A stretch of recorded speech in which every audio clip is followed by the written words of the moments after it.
Hello बच्चों, welcome back to the channel. कैसे हो सब? उम्मीद है सब सही है और सबकी पढ़ाई बहुत अच्छे से चल रही है। हम लोग आज की वीडियो में क्लास 12th अकाउंटेंसी की एक न्यू बुक को स्टार्ट करेंगे which is accounting for companies. देखो, ये बुक ऐसी है जो बच्चों को डराती बहुत है, बट अगर कर लो तो उतने ही अच्छे नंबर भी देके जाती है। और ये बुक मेरे हिसाब से सबसे ज्यादा स्कोरिंग बुक भी है, क्योंकि जितना आता है उतना मिल जाता है इस बुक से। ठीक है, तो आज हम स्टार्ट करेंगे, बिल्कुल बेसिक से सीखेंगे, ध्यान से समझना। एक्चुअली मैं वीडियो बना चुका हूं, देख सकते हो आप। यहां पर बस मैं इंट्रोडक्शन शूट करने आया हूं। बता दूं कि हम क्या करेंगे। बहुत शानदार वीडियो बनी है, ध्यान से देखना, इसको एंड तक देखना, प्रोडक्टिव यूज के लिए। काफी कुछ कवर कर लेंगे हम लोग, सारा बेसिक इंट्रोडक्शन रहेगा। वीडियो थोड़ी सी लंबी होगी, बोरिंग नहीं होगी, ये मेरी गारंटी है। चलो स्टार्ट करते हैं अपनी वीडियो को और सीखते हैं हमारी अकाउंटिंग फॉर कंपनीज के कॉन्सेप्ट्स को।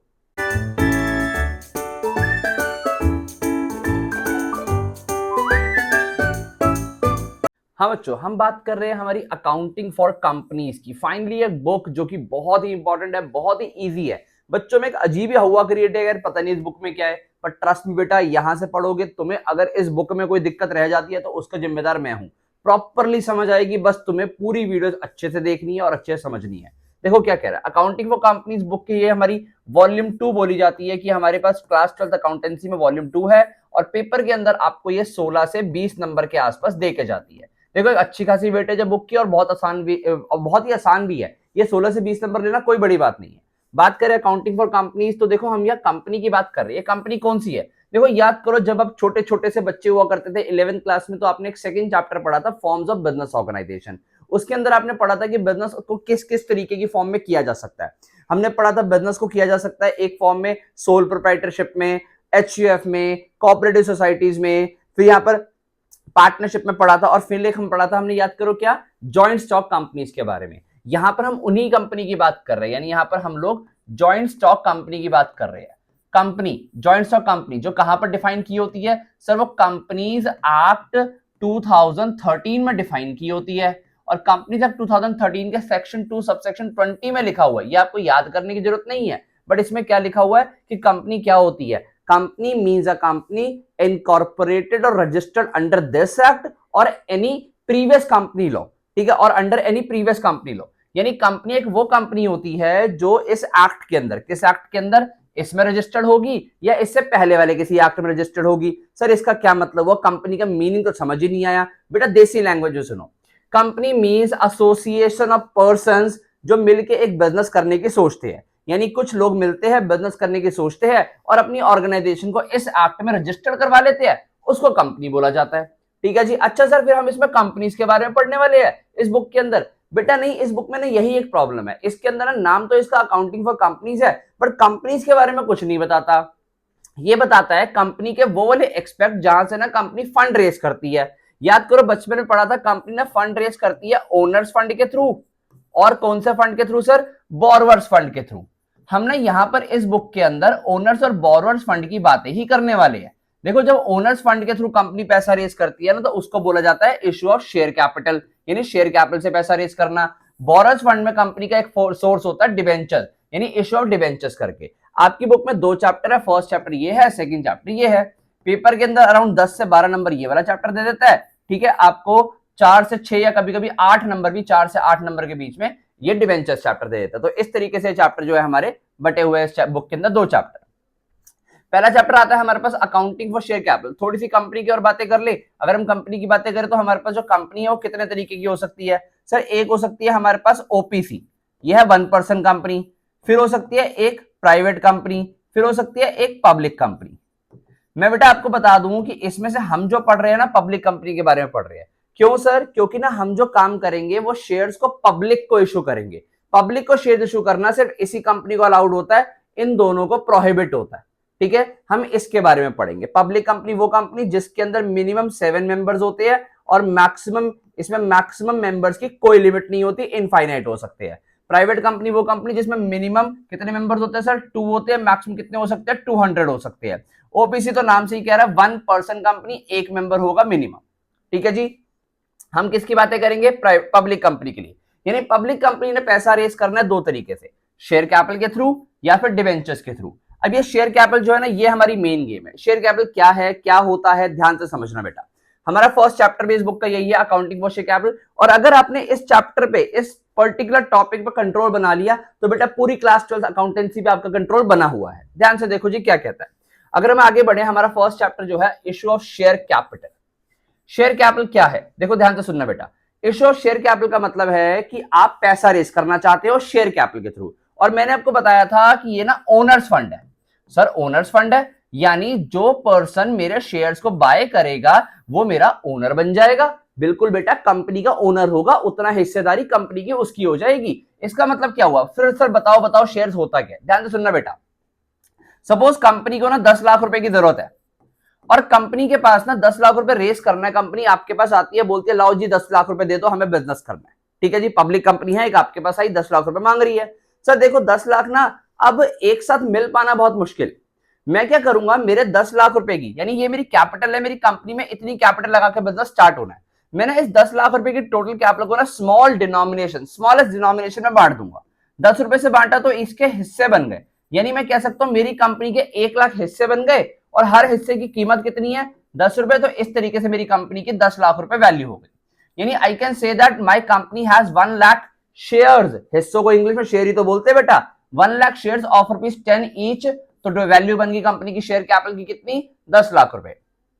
तो शेयर क्या हुआ बेटा, share is the smallest, share is the smallest denomination, share is the smallest denomination of companies capital, यानी कंपनी की कैपिटल का स्मॉलेस्ट डिनोमिनेशन जो है वो शेयर होता है। सर देखो जितनी डिनोमिनेशन से डिवाइड करते हैं ना, इसको बोला जाता है फेस वैल्यू, यानी ये शेयर की है face value. I hope so समझ आता है कि हम लोगों ने क्या किया, शेयर कैसे निकाले कंपनी के।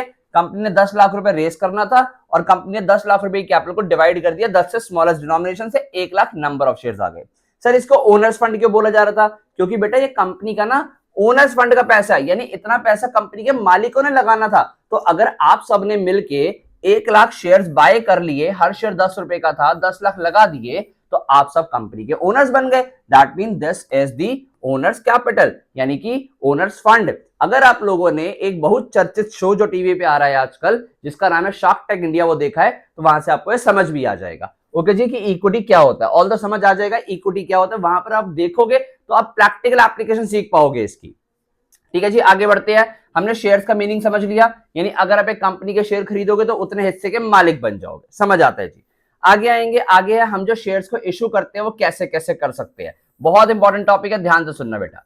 शेयर्स को इशू करने की ना हमारे पास 2 टर्म्स होती हैं। एक हम शेयर्स को इशू कर सकते हैं कैश के लिए, issue of shares for cash, और एक कर सकते हैं issue of share for consideration other than cash. यानी सर इसमें शेयर्स तो इशू होंगे बट पैसा नहीं आएगा, और इसमें शेयर्स के बदले पैसा आ जाएगा। यानी अगर मैं अपना किसी को हिस्सा बेचूंगा तो बदले में पैसा आएगा, इसमें पैसा नहीं आएगा। ये वाला चैप्टर, ये वाला केस जो है हम बाद में करेंगे। पहले हम जो issue of shares for cash है ना, इसके केसेस की बात करेंगे। इससे पहले ना हम जो कैश के में शेयर इशू होते हैं उनकी ना कुछ टर्म्स ऑफ इशू होती हैं। तो ये बेसिकली हमारे पास टर्म्स ऑफ इशू है कि हमारी जो टर्म्स होती हैं इशू की, शेयर इशू करने की, वो कैसे कैसे हो सकती है। ध्यान से सुनो बेटा कि हमारे टर्म्स ऑफ इशू क्या है। कह रहा है हमारा जो शेयर है ना वो इशू हो सकता है पार पे, वो इशू हो सकता है प्रीमियम पे, वो इशू हो सकता है डिस्काउंट पे। ध्यान से सुनना बेटा, अगर शेयर पार पे इशू होता है, पार का मतलब क्या है सर, पार का मतलब है face value. Face value, face value क्या होती है सर, याद करो, ऊपर आओ। शेयर की स्मॉलेस्ट डिनोमिनेशन को फेस वैल्यू बोलते हैं। यानी अगर शेयर 10 रुपए का शेयर है, 10 रुपए में ही इशू हो रहा है, तो बोलेंगे पार पे इशू हुआ है। ध्यान से सुनना बेटा एक बात, कितनी वैल्यू थी, 10 रुपए। आई होप सो क्लियर होता है। अब ध्यान से देखो, फेस वैल्यू का दूसरा नाम ना नॉमिनल वैल्यू भी है। यानी शेयर अगर नॉमिनल वैल्यू पे या फेस वैल्यू पे इशू होगा तो उसको एट पार बोला जाएगा। फिर शेयर इशू हो सकता है एट प्रीमियम, बहुत ही खास केस है चैप्टर के अंदर, एट प्रीमियम। प्रीमियम समझ लो, अगला चैप्टर डिवेंचर भी इजी हो जाएगा।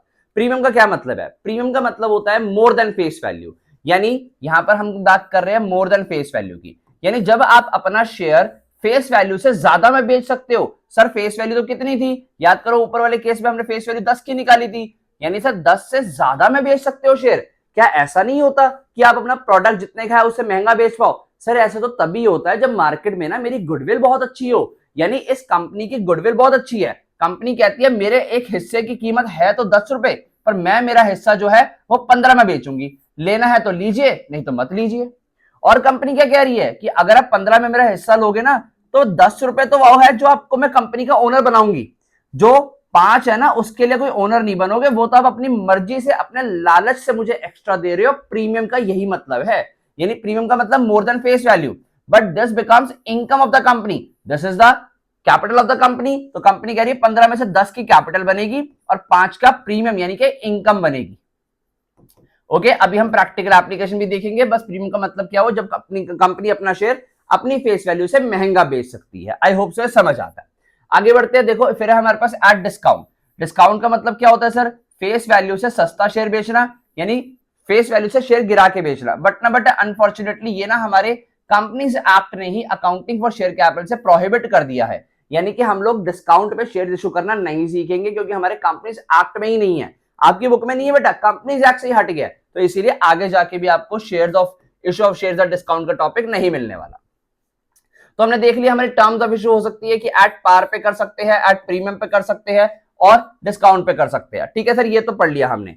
अब ना हमारा प्रोसेस ऑफ इशू क्या हो सकता है, यानी एक कंपनी ने सोचा चलो ठीक है पैसा रेज करना है, अब इसका प्रोसेस क्या है। जो प्रोसेस ऑफ इशू रहता है ना, ध्यान से सुनना बेटा, कंपनी जब अपना शेयर इशू करती है तो इशू प्रोसेस लगता है। इशू प्रोसेस क्या होता है कि कंपनी कहेगी कि देखो मेरा जो पैसा है ना, देखो मैं अपने शेयर्स को, सबसे पहले कंपनी क्या करेगी, अच्छा जी मुझे पैसे चाहिए, पर मैं शेयर होल्डर या फिर जो पोटेंशियल बायर्स है उनको बताऊंगा कैसे कि मेरी कंपनी के शेयर खरीदो। तो कंपनी को अपने शेयर्स के लिए, शेयर्स बेचने के लिए एडवर्टाइजमेंट देनी पड़ती है। Company digital media, print media कैसे भी दे सकती है। कंपनी को प्रिंट मीडिया का सहारा लेना कंपलसरी होता है। प्रिंट मीडिया, डिजिटल मीडिया में भी कंपनी अपनी मर्जी से करती है, बट प्रिंट मीडिया कंपलसरी होता है। इसके अंदर कंपनी को न्यूज़पेपर में एडवर्टाइजमेंट देनी होती है। एक होता है इंग्लिश का न्यूज़पेपर और एक होता है जिस स्टेट में कंपनी रजिस्टर्ड होती है वहां की लोकल या फिर वर्नाकुलर लैंग्वेज। जैसे अगर हमारी कंपनी दिल्ली में रजिस्टर्ड है तो कंपनी, अगर कोई कंपनी दिल्ली की अपना ये शेयर इशू करेगी, पब्लिक से शेयर खरीदेगी, यानी पब्लिक को बोलेगी शेयर खरीदो और पैसा दो हमें, तो कंपनी को एडवर्टाइजमेंट देनी पड़ेगी इंग्लिश में और एक लोकल लैंग्वेज, यानी दिल्ली की लैंग्वेज लोकल क्या है, हिंदी में। ओके जी। ऐसे ही अगर महाराष्ट्र में कंपनी होती तो कंपनी को एक इंग्लिश में और दूसरा मराठी में एडवर्टाइजमेंट देनी पड़ती। आई होप सो समझ आता है। तो ये तो इशू प्रोसेस हो गया। अच्छा, इशू प्रोसेस में कंपनी क्या बोलेगी कि हम इतने इतने शेयर बेच रहे हैं, उसकी इतनी इतनी वैल्यू है, ठीक है, और हर शेयर की कीमत लिख देगी 10 रुपए। ठीक है जी। अभी जो डॉक्यूमेंट होगा ना, कंपनी जो इशू करेगी, इस डॉक्यूमेंट का नाम होता है प्रोस्पेक्टस। पेपर है 1 मार्क का क्वेश्चन आता है, ध्यान से सुनना। अच्छा अब ध्यान से सुनो, अभी जो 10 रुपए का शेयर था, कंपनी क्या बोलेगी, जी हमें ना 10 रुपए का शेयर है, 10 रुपए ना एक साथ मत दो। कंपनी कहेगी 10 रुपए ना अब धीरे धीरे धीरे धीरे करके दे दो। धीरे धीरे मतलब किस्तों में दे दो। बिल्कुल जी। कंपनी देखो, हम सबके घर न्यूज़पेपर आया, हम सबने पढ़ा, अच्छा ये कंपनी तो शेयर इशू कर रही है, यानी कि अपने हिस्से बेच रही है, चलो मैं भी खरीदता हूं। जैसे ही मैं हिस्से खरीदने जाऊंगा तो कंपनी कहेगी लाओ लाओ हिस्से खरीदते हुए 10 में से कुछ तो भेज दो। सपोज कंपनी ने 10 में से 2 रुपए मांग लिया। देखो हिस्से खरीद रहे हो आप, यानी कंपनी को बोल रहे हो मैं भी हिस्से लूंगा, मैं भी हिस्से लूंगा। That means you are applying for the share. तो कंपनी कह रही है जब भी आप अप्लाई करोगे ना तो हमें 2 रुपए पर शेयर भेज देना। तो कह सकता हूं 2 रुपए कंपनी ने एप्लीकेशन पे मांगे। आई होप सो क्लियर होता है। एप्लीकेशन पे 2 रुपए। फिर कंपनी कहती है देखो अभी तो ना आपने शेयर मांगे, now it's up to me कि मैं आपको शेयर दूं या ना दूं। यानी तो लॉटरी सिस्टम हो गया ना कि बहुत सारे लोग शेयर को मांगेंगे, पर जरूरी नहीं है ना कि शेयर सबको मिले। तो कंपनी शेयर अब क्या करेगी, कंपनी शेयर लोगों को देगी और उस प्रोसेस को बोला जाता है अलॉटमेंट। और कंपनी बोलती है जब हम आपको शेयर अलॉट करेंगे ना तो हमें 3 रुपए पर शेयर और दे देना। बेटा ये मैं रैंडमली अपनी मर्जी से ले रहा हूं, या कुछ भी हो सकती है वैल्यूज। फिर कंपनी क्या कहती है, देखो 2 रुपए एप्लीकेशन पे आ गए और जिन जिनको शेयर मिल गए, अलॉट हो गए, उन्होंने 3 रुपए और दे दिए, तो 10 के शेयर में से 5 तो आ गया, बचा कितना, 5। कंपनी कहती है जैसे जैसे हमें जरूरत पड़ेगी ना वैसे मांग लेंगे। ठीक है, लिखा होता है ऑल्दो कि कब कब मांगेंगे। कंपनी सपोज 2 रुपए कहती है कि दे देना हमें टाइम से, जिसको बोलेंगे हम लोग, कंपनी एक कॉल करके मांगेगी जिसको फर्स्ट कॉल बोलेंगे। फिर 2 रुपए जो बचेंगे वो कंपनी एक फाइनल कॉल करके पैसा मांग लेगी। तो इस तरीके से कंपनी के पास 10 रुपए आ जाएंगे। अब बहुत सारे केसेस होते हैं चैप्टर में कि कंपनी में पैसा आता है, नहीं आता, कोई पर्सन शेयर खरीद के पैसे देने से फेल हो जाता है। वो चैप्टर की लंबी चौड़ी कहानी है, आगे बढ़ते जाएंगे। हम अभी क्या करेंगे, पार पे शेयर इशू करना सीखेंगे। आओ आगे चलते हैं और शेयर्स को इशू करना सीखते हैं पार पे। मैंने आप लोगों के लिए केस बना दिया, ध्यान से इस केस को समझिए, पढ़िए। अगर इस तरीके से आपने समझ ली इन एंट्रीज को जो हम आगे करने वाले काम, ट्रस्ट मी बेटा, कंपनी आपको सबसे ज्यादा स्कोर करवा के जाएगी पेपर में। केस 1 क्या है, issue of shares at par. Par का मतलब क्या था सर, पार का मतलब सर आपने अभी अभी बताया था फेस वैल्यू है, यानी हम शेयर्स को फेस वैल्यू पे इशू कर रहे हैं, उसके अकॉर्डिंग मैंने केस डेवलप किया। ध्यान से सुनो क्या, देखो मैं आपको यहाँ अगर राइटिंग समझ नहीं आ रही तो रीड भी कर रहा हूँ, साथ साथ में वीडियो को पॉज करके लिखते जाना। क्या लिखा हुआ है, LV limited registered with an authorised capital, मैं वर्ड जो इंपॉर्टेंट है अंडरलाइन करता जाऊंगा, authorised capital of ₹10 lakh divided into shares of ₹10 each, out of which 70% shares were issued to general public. Okay, the amount payable on each share is as follows. यानी यहां तक पढ़ते हैं पहले। कंपनी एलवी लिमिटेड हमारी एक कंपनी है, हमारी कंपनी का नाम लेखांकन विद्यापीठ यानी कि एलवी लिमिटेड है। उसने रजिस्टर्ड हुई है वो कंपनी कितनी कैपिटल से, देखो registered with an authorised capital. Authorised capital का मतलब कंपनी कितनी ऑथराइज कितनी कैपिटल से बन रही है, तो कंपनी कैपिटल कितनी से बन रही है, 10 लाख रुपए से, जिसको डिवाइड किया कंपनी ने 10 रुपए के शेयर में। यानी अगर कंपनी 10 लाख की कैपिटल 10 रुपए के शेयर में डिवाइड करती है तो कितने के शेयर हो गए कंपनी के पास, 10 लाख डिवाइड बाय 10 करूंगा सर, कंपनी के पास तो 1 लाख शेयर हो गए। ठीक है जी, बहुत अच्छी नॉलेज है आपकी, तो कंपनी के पास 1 लाख शेयर हो गए। सर ये शेयर्स कौन से हैं, सर शेयर्स भी अलग अलग हो सकते हैं, शेयर का मतलब तो आपने हिस्सा बताया था। बेटा देखो हम जो अभी कर रहे हैं ना, इक्विटी शेयर्स के बारे में कर रहे हैं। किस शेयर्स के बारे में, इक्विटी शेयर्स के बारे में। एक और शेयर होते हैं जिनका नाम होता है प्रेफरेंस शेयर्स, उनके बारे में हम अभी कुछ कर नहीं रहे, जब क्वेश्चन आएगा तो उसके साथ साथ बताऊंगा, वीडियो में बने रहना आगे। ऑल्दो आज की वीडियो में आएगा नहीं प्रेफरेंस शेयर, पर जब भी आएगा तो सारी वीडियो ध्यान से देखना। हाँ अच्छा, अभी हमारा क्या हो रहा है, फिर से देखें, एलवी लिमिटेड एक कंपनी बनाई गई थी 10 लाख रुपए की कैपिटल लगा के, और कंपनी की जो कैपिटल थी वो छोटे छोटे शेयर्स में डिवाइड की गई थी 10 रुपए वाले, out of which 70% shares were issued to general public. यानी इस 1 लाख शेयर में से 70% यानी कि 70,000 शेयर्स पब्लिक को बेचे गए हैं। यानी पब्लिक को क्या बोला गया कि पब्लिक आप मेरे 70,000 शेयर यानी हिस्से खरीदो, हर हिस्से की कीमत 10 रुपए है, तो यानी आप मुझे 7 लाख रुपए दे दो। यानी बेसिकली मैं कह सकता हूं मैं अपनी कंपनी की 7 लाख रुपीस की होल्डिंग सेल आउट कर रहा हूं। समझ आ गया जी, बिल्कुल आ गया सर, आसानी सिंपल से लैंग्वेज में समझो, थोड़ा टेक्निकल समझो। Issue to general public, amount paper on each share is as follows. अभी आपको बताया था ना कि पैसा किस्तों में आ सकता है, यहां पर भी यही हो रहा है। देखो जो हमारा पैसा आ रहा है on each share is as follows, कैसे आ रहा है, एप्लीकेशन, कंपनी ने कहा जब आप लोग शेयर अप्लाई करोगे तो 2 रुपए पर शेयर भेज देना, फिर जब हम आपको अलॉटमेंट करेंगे तो 3 रुपए पर शेयर भेज देना, फिर जब हम आपसे फर्स्ट कॉल मांगेंगे 2 रुपए और भेज देना, और फाइनल कॉल के टाइम पे, सेकेंड एंड फाइनल कॉल के टाइम पे आप 3 रुपए और भेज देना। इस तरीके से पूरे 10 रुपए कंपनी को, इन सबको टोटल करोगे तो कंपनी को इस तरीके से 10 रुपए मिल जाएंगे। फिर क्या हुआ, all the shares were subscribed यानी कि बिक गए, सारे शेयर, कंपनी ने 70,000 शेयर बेचे थे, 70,000 शेयर बिक गए। And all the due money has been received, सारा पैसा आ भी गया, पास नेसेसरी जर्नल एंट्री करके दिखानी है। आई होप सो क्वेश्चन समझ आता है। एक बार क्वेश्चन को अच्छे से देख लो, स्क्रीनशॉट ले लो, नोट कर लो। हम इस क्वेश्चन में जो काम करना है वो करेंगे। क्या करने को बोला गया, पास नेसेसरी जर्नल एंट्री, आओ करें और खत्म करें। ठीक है, चलो स्टार्ट करते हैं। क्या करना है हमने सर, जर्नल करना है, सारे क्वेश्चन के फैक्ट आपको समझा दिए गए हैं अच्छे से। अब जर्नल शुरू करें। देखो जर्नल का फॉर्मेट तो बचपन से सबको आता है, क्या फॉर्मेट है बेटा, आप फॉर्मेट में ही करोगे, मैं अगर बिना फॉर्मेट के कर भी रहा हूं प्लीज इन्फ्लुएंस मत हो जाना। ठीक है, क्या फॉर्मेट होता है, थोड़ा सा फॉर्मेट बना देता हूं मैं।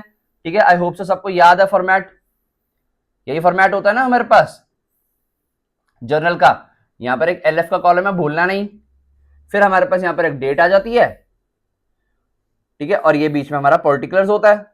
तो इस तरीके से हमारा जर्नल का फॉर्मेट हो जाता है। आई होप सो क्लियर है सबको। हम किस कंपनी की बुक्स में काम कर रहे हैं, एलवी लिमिटेड की, तो ऊपर हेडिंग डालोगे in the books of LV limited journal.